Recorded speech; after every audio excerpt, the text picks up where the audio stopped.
Section 19A, Meditation or Mental Culture, Bha vana continued. Contemplation of feelings.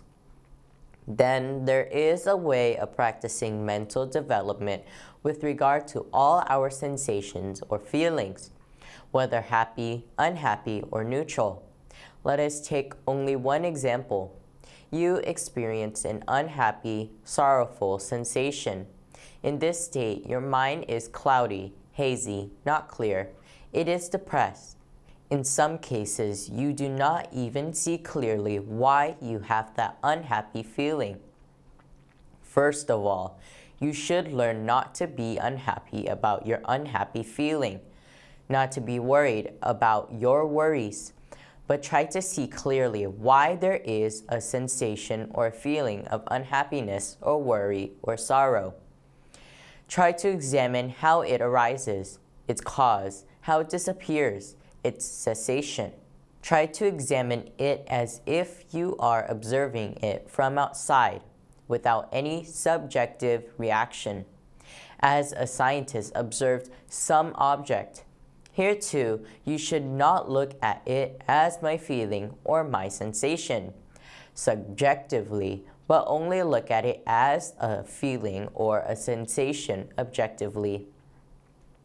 You should forget again the false idea of I. When you see its nature, how it arises and disappears, your mind grows dispassionate towards that sensation and becomes detached and free. It is the same regarding all sensations or feelings. Contemplation of the mind. Now, let us discuss the form of meditation with regard to our minds. You should be fully aware of the fact whenever your mind is passionate or detached, whenever it is overpowered by hatred, ill will, jealousy, or is full of love, compassion. Whenever it is deluded or has a clear and right understanding, and so on and so forth.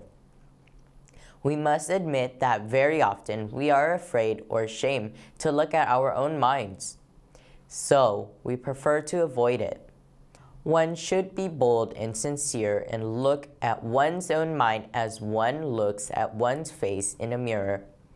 Here is no attitude of criticizing or judging or discriminating between right and wrong or good and bad.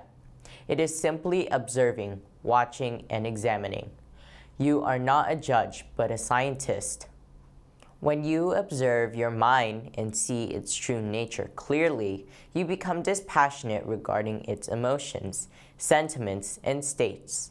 Thus, you become detached and free, so that you may see things as they are.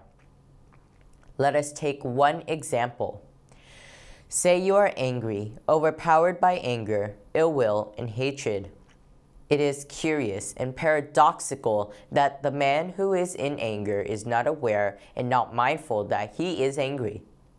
The moment he becomes aware and mindful of that state of his mind, the moment he sees his anger, it becomes as if it were shy and ashamed and begins to subside.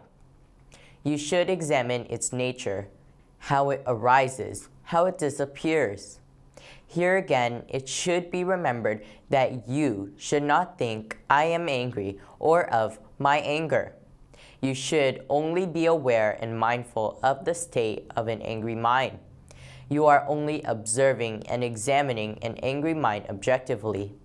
This should be the attitude with regard to all sentiments, emotions, and states of mind.